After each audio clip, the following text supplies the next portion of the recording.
We've looked at the evolution of RVs through the 50s, 60s, and now we have a comparison of the Class A's and C's into the 70s. But stay with us to the end, where we discuss how this evolution has helped us out today and could help you too.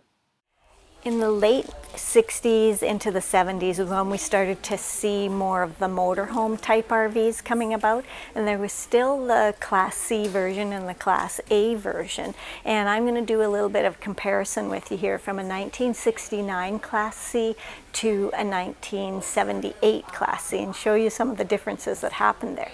This one behind me is a 1969 Stites chassis mount truck camper. So this is on the beautiful painted Ford F-250. I remember my dad had a Ford truck that looked like that.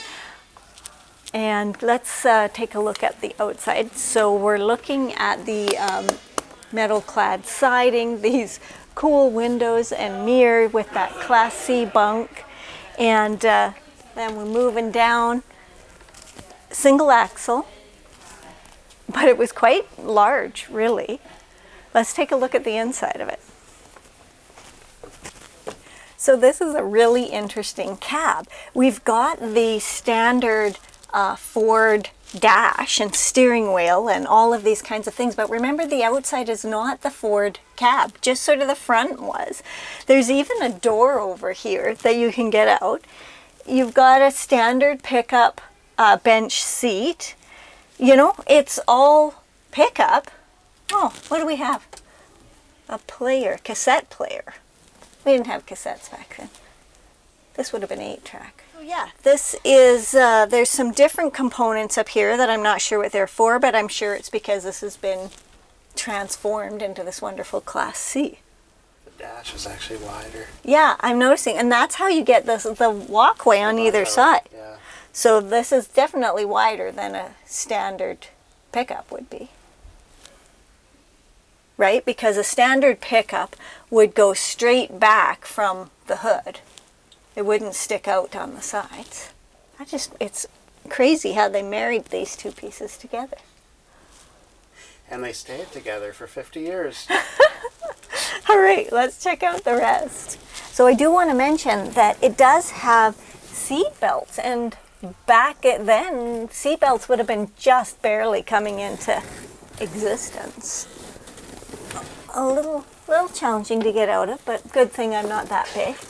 So if we look up at the top here, you get your standard Class C bed, great windows, lots of headroom. Gotta love that. There's some storage over here. And then if we're moving in, check this out, people.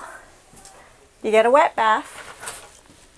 Toilet, sink, look at that olive green, perfect for the season. Isn't that cool? Over to this side, you get your nice olive green refrigerator. That's pretty good.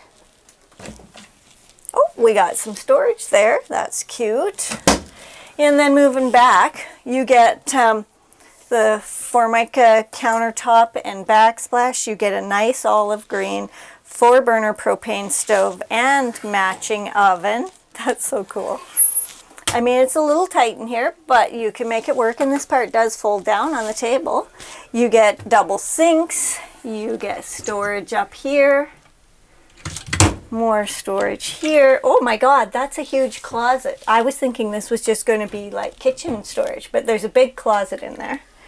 And then if we move down, there's more storage in each of these and a bunch of drawers. This has got some shut-offs and stuff, so you wouldn't want to put too much in there. And then you come around to this table that obviously makes down into bed, has an L-shaped seating, bunch more storage, pretty functional. And you can be riding back here and up there and driving down the road because this is a Class C. So let's go check out what 9 years of progress did. Come on.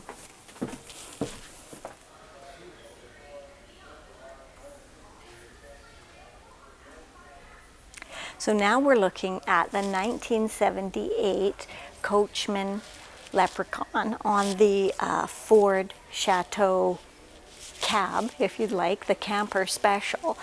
So now what we're seeing is that this is a more refined product. The cab fits more into the camper part. This is especially made by Ford for this type of Class C product. And it fits better. The doors fit better. And we'll check out how that looks from the inside. But you've still got some metal siding, but you know, things are flowing nicely. The other thing that's new here is the awning. Now, I'm not sure if that awning was original or maybe added by the family as time went on. I mean, these units were real RV units for people, right? So, I mean, there's lots of outside storage and electrical. It's got a rear entry with a screen door. When you come in from the rear, there's this really great storage here. And what I love about it, and I'll show you when we go into the bathroom, is that you can access it from 2 points, but it's big. So the bathroom then is next. And in the early days when they were making bathrooms, they really were making them spacious, because I see some pretty modern stuff today with tiny bathrooms. So come on, you've got this big bathroom, which actually has a tub, shower, a big shower, a good toilet, storage, good countertop space, and more storage over here. And I just want to show you inside. This gets you into that same closet that was over there. Pretty good. Big bathroom window. So the time difference, to me, the biggest thing that I'm noticing is decor. Like, this is a much, I don't know, it's a darker. We've got darker countertops. We've got a double sink, good windows, pretty decent storage up there. If we move down, we've got a couple drawers, more storage down here, more drawers here. Then we get a 4-burner propane stove with an oven, which is quite nice, and a teeny microwave. That's not original. But, I mean, it's all functional, right? The space is good. And I just want to show you guys this. This would be the beginnings of a command center. I mean, they've got all your tanks and your propane levels and things like that. So I guess that was something new for the 70s. And here is the Dometic fridge. Quite big, too. And then, moving down, we get into a bit of a different style. I mean, not the dinette anymore. You get these cool 70s chairs, right? And you get the big bed or couch, which makes into a big bed. You're going to get the upper storage through here. You get AC, nice windows. You get your standard Class C bunk. And then you move into the cab. So come on in here and check it out.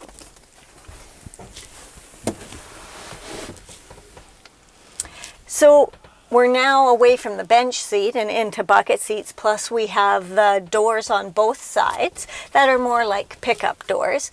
And you get a standard dashboard that goes with a Ford. Pretty big windows. I think this would be fun to drive around in. I think there was a family that lived in here who really enjoyed this a lot.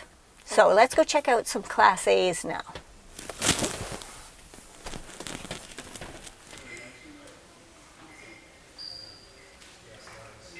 Now, when it comes to Class A's, this is a 1969 Fleetwood. It happens to be the first one they ever made. It is on a Dodge chassis. We've got the same metal siding. Let's just check out the back of this, because it's cool too. I'm not sure what the point of it is, but it's got this little extra piece. Lovely windows though. It almost looks like the back of a house trailer of that vintage. Yeah. And I don't have a lot more information on it, but let's go check it out inside. This is the cockpit of the Class A. Now remember, we don't have a bunk. There's no doors, but huge windows. I mean, look at this one-piece windshield. It's really beautiful.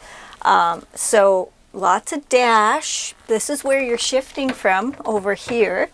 Bucket seats, got your standard engine up front. I noticed that there are ashtrays Very funny. But anyways, this would have been functional, and the rest of the place is back here. Let's take a look. So you know you're in 1969 when everything's gold, right? So this is the dinette. It did have a bit of a step up, and yeah, get quite a bit of storage there. I also noticed you get an AC.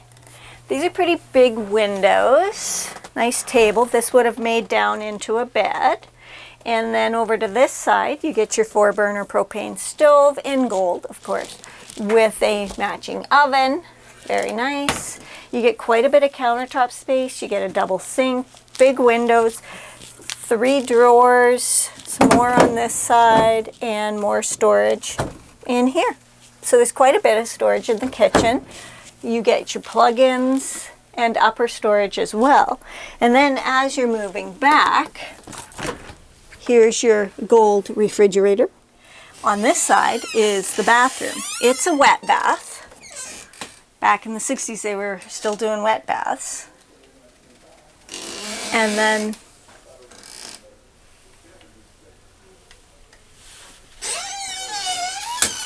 there was quite a bit of storage because there was 2 big closets on each side.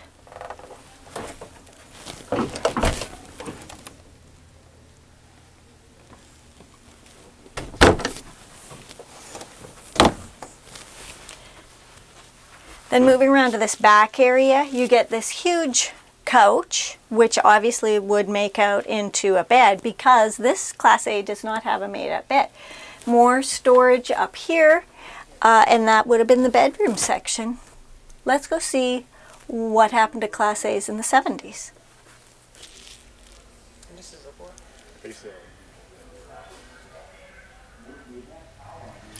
Now this is the 1974 GMC, and I am in love with it.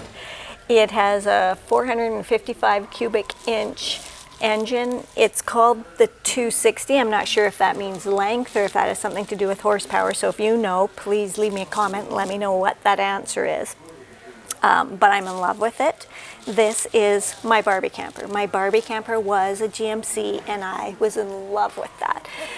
The windows, the paint job, the shape. It has a dual axle with the beginnings. This is where airbag suspension, I guess, started. So this thing would ride like a dream, I'm sure. But I tell you, this is what I dreamed of as a kid. It's got a big propane tank in here. Check that out. All right, let's go inside. I can't wait to see it.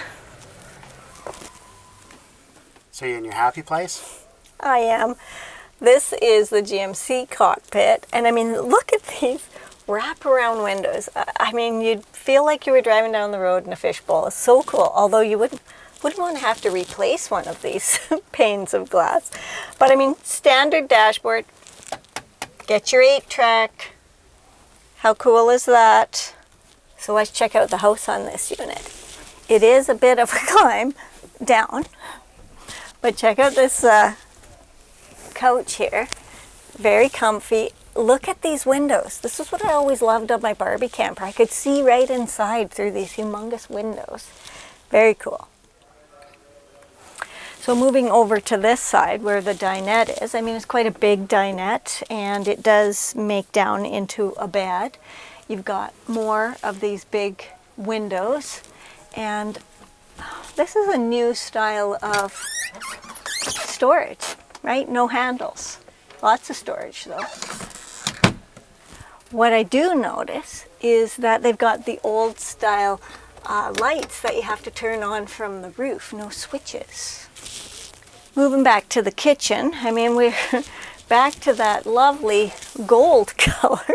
We've got a double sink, more big windows, more big storage. So you've got a 3-burner propane stove, which does leave you a little space if you needed to put down something hot, and you get the oven.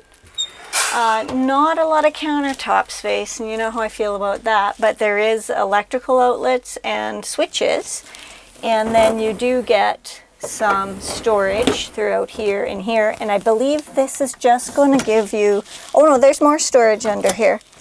Not a lot, but there is some storage there. Then over to here, you get quite a big refrigerator with a separate freezer. So that's an upgrade, right?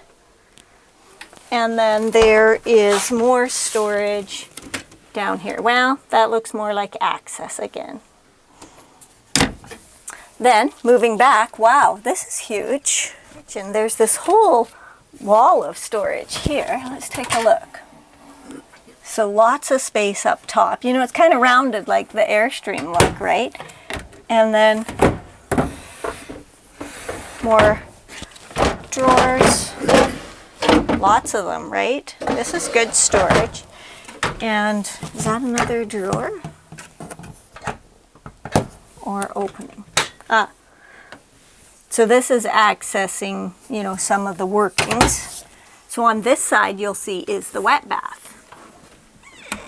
It is kind of small, but you do get a full shower, toilet, and a pretty decent sink and space, countertop space. So needs a little clean, but you know, these rigs are old.